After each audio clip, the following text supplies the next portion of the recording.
What's up, guys? How are you? Happy Saturday. Welcome into another episode of the Daily Juice Podcast. My name is Matt Perrault. You guys can follow me across all socials at Sports Talk Matt. After a 1-2 night, we do not get the Dodger game right. They came back. They tied it. Baseball's just been, this week, just blah. Second time in as many nights, team comes back and ties it, and yet can't get the W. Unfortunately, 5-3 win for the Giants. Bummer there. We get one of our WNBA bets right, but if you were watching me on Sports Grid, I do that on Friday nights, we middled that.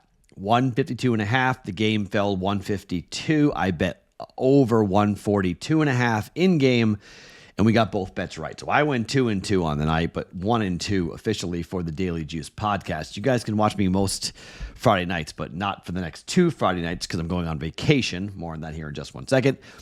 But 1-2 night officially, we get that under correct. We do not get the plus 10.5 for the LA Sparks. They got throttled by the Mercury again, so that bet was wrong. 1-2, but we continue to be decent in the WNBA. Okay, a couple things. I just got back from Power Slap, which was pretty wild to watch that for the first time in person, to watch it live. Not nearly as violent in person as I thought. The microphones are definitely positioned properly for TV to maximize sound. In the building, in the room, it's a conference room at the Fontainebleau where they did it. Not the most loudest of sounds. Some guys, even the big boys, one guy was 419 pounds. Even he wasn't overly loud when it came to slapping a guy across the face, but to each its own on this. So I watched Paige Van Sant watch her first victory in Power Slap, and okay. But UFC 303, I am going to that tonight. Okay, so I'm going to give you two bets for that. I got a WNBA play I'm going to give you, and we're going to talk about one baseball game as well to jump in here for four bets on a Saturday. Couple of things. One, you're going to get a podcast from me before I go to UFC 303 for Sunday. All right? I am going to the event, and then I'm going right to the airport. I'm getting on a red eye, and I'm flying directly to Boston, where I will be for the better part of 2 weeks, if not longer. Okay, I don't know when I'm coming back exactly. I've never actually done this. I don't know when I'm coming back. I'm going to be back at some point in the month of July. I just don't really know exactly when I'll be returning. So it's kind of an open-ended type of thing as to when I buy the flight back. I've seen people come to Vegas with an open-ended flight to when they're going to fly back. I don't have a flight back, so I'm not really sure, but there will be some differences. Now, from the first week, the week of the 4th, that's a vacation week. No clue when the podcast is going to drop, okay? It's going to be all over the place. Late, early, I don't know. I got a bunch of things. I'm going away while I'm at home. I'm going to different places. I'm going to Maine. I'm going to other places out west in Western Massachusetts. So the podcast is going to be all over the place for a week. Then the second week, the week of July 8th, that's a work week, but I'm just doing it from New Hampshire. So that will be more of a regular scheduled podcast. I just won't be taping it here in Vegas. I'll be taping it in New Hampshire. So just heads up, next week is vacation. The week after, I'm not back in Vegas. It'll be a work week, but it will be a different type of work week from a broadcasting standpoint as to where I'm going to be for the Daily Juice podcast. But as you guys know, every day, 365, no matter where I am, you guys get picks and plays from me on the Daily Juice. So that's happening. Okay, so two bets for us here in the UFC. Let's start first with Ian Gary up against Venom, and a guy who's going to bring a pretty big fan base with him, okay? I'm really curious to watch this fight, and I think Venom's going to have... I think Ian Gary's got to make a decision here. Does he want to allow Michael Page to do all the weird things that he does? Or is he just going to calf kick him to make him stand still and then go after him? Styles make fights, right? I don't think this fight's going to be all that entertaining, to be quite honest. I think this is going to be a somewhat boring fight, a technical fight. And Ian Gary, I think, is just a more technical fighter. And I think he will score more points. I'm going to take a shot here. Half a unit on Ian Gary by decision at plus 150 to beat Michael Page. Okay? I think we're going to have I don't think this fight's going to be overly exciting. But maybe it will be. I don't know. But I got Gary by decision. 3-round fight. Plus 150 for a half a unit.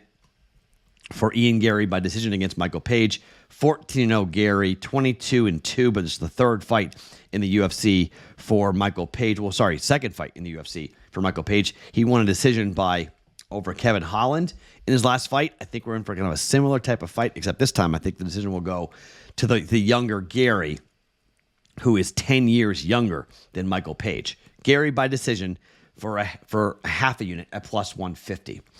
I'm going to couple that with, and I know there's a lot of questions about Alex Pereira. What was he training? The broken toes, and here is Yuri Prochazka. But we've seen this fight before, okay? Knockout in the second round. Prochazka got knocked out. It's Alex Pereira. He's just a psychotic striker. He just is a different type of dude.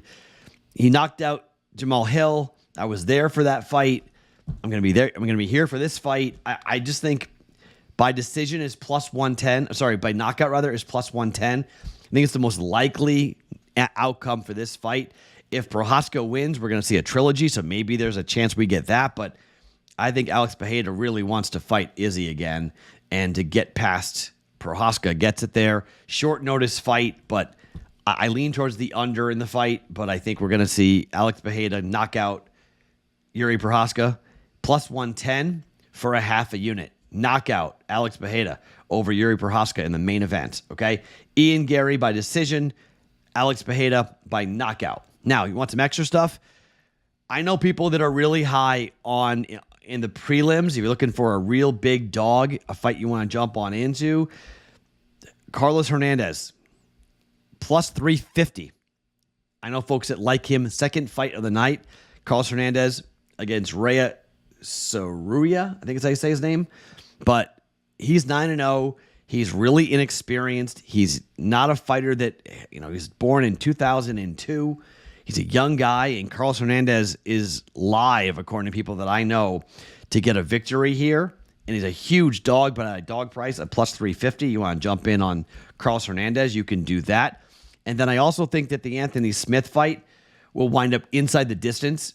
Smith is fighting a middleweight, and I think on short notice to jump in with a middleweight, I think no weight cut for Roman. I think it could be lights out for Anthony Smith. Inside the distance, not a bad play. Under 2.5 rounds, not a bad play. If you want some extra stuff for UFC 303 on this. So, officially though, Gary by decision, Pereira by knockout. Both those are plus money plays at plus 150 and plus 110, both for a half a unit. Now, full unit plays. Vegas on the road at Washington. Vegas went over in their last game against Chicago, 95-83. This total is 172. They went over 173 in the last game. Washington has gone over. This is no joke. 5 consecutive games, 7-3 to the over their last 10 games, but 5 straight overs. 94-91, 92-84, 97-69, 88-81, 83-81, all overs. This is 172. I expect 90-plus points to be scored by the Vegas Aces, and I expect them to give up about 80 points as well to go over 172, 93, 94, 95 points for Vegas, 82, 83, 84 points here. The number is 12.5. I'm not interested in laying 12.5 points on the road. Instead, just take the over for 1.1 units. Vegas on the road at Washington. We're going over 172 here for this one. And then finally, it is Skeens Day. Not only is it Skeens Day, it's free day. Skeens has gone under his last 3 starts. Remember we were betting the overs? Now he's going up against aces. He's not going up against the 4th and the 5th starters. He's going up against aces. This is still a guy who has to avoid the bullpens, okay? The bullpens are scary, but they're letting him pitch deeper into games. They're stretching him out, which is good. Max Fried's tremendous. One of the best pitchers in the National League here. The total is 7.5. It's even money. I'm going to take a flyer here. I'm going to jump on the under. Pirates and the Braves. Skeens and Fried. We're going under 7.5 for Pirates and the Braves. I don't love the Pirates offense. I think Max Fried will shut them down. They're on the road. I don't think the Braves will hit a ton off Paul Skeens. The nervousness is obviously about the bullpen. So hopefully we're going to see him go deep into games. You can bet him first 5 if you want and say, all right, we're not going to play around with the bullpens. We're going to come in and jump in on the first 5 if you want. First 5 total for this is 3.5, juice to the over. I'm concerned on a 2-2 game and we wind up a 3-2 final. The game goes under when we lose the first 5. I just don't want that to happen. So I'm going to go ahead and just come in and take the under at even money. Under 7.5, even money here for 1 unit. Okay, 4 plays for us here on a Saturday. Gary by decision, half a unit at plus 150. Bejeda by knockout, half a unit at plus 110, over 172 for Vegas. You can get that at Circa Sports here tonight in Vegas. They've got 172. DraftKings is at 172. A couple other places are at 172. Some places are at 172.5. And then under 7.5 for the Pirates and the Braves at even money. One quick thing that's really important, okay? I bet overnight.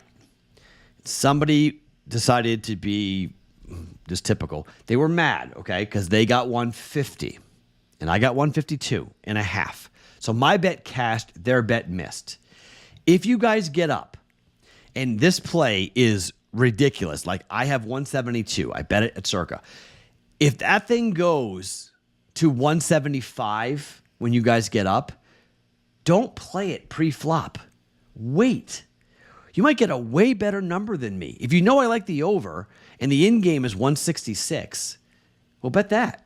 Bet over 166. Because you know I played it. You want to trail me. You think I'm going to be right, but the in-game, well, that's more volatile. That's up and down. You guys don't have to play pre. You can play in-game, in particular if the number is moved. Don't be afraid to wait till after the game starts and then go hunting from a certain number. Now, when you see that number, you fire. Like, for instance, I was hunting 142.5, which was a 10-point middle for the game last night. It got down to 141.5. I bet over 142.5. It landed 152, okay? I middled it, hit both bets. So you can try to do that, but just realize that if the number moves dramatically in the WNBA or anything, right? In-game betting will give you a chance to maybe bet a better number than what I played. So don't be afraid to do that, guys, okay? Don't be afraid if it's like, oh, man, don't just fire on 150 and I have 152.5 and you're getting 2.5 points less than what I got. It can matter. And then don't complain if you choose to bet into a bad number and you lose. Don't do that. Bet my number or wait and bet my number in-game. My name is Matt Perrault. You guys will get one more podcast with me here in Vegas tomorrow. And then I'm on vacation and I'll be in New Hampshire coming up to tape a bunch of stuff here for this podcast. My name is Matt Perrault. Follow me on all socials at Sports Talk Matt every single morning. It's the Daily Juice Podcast.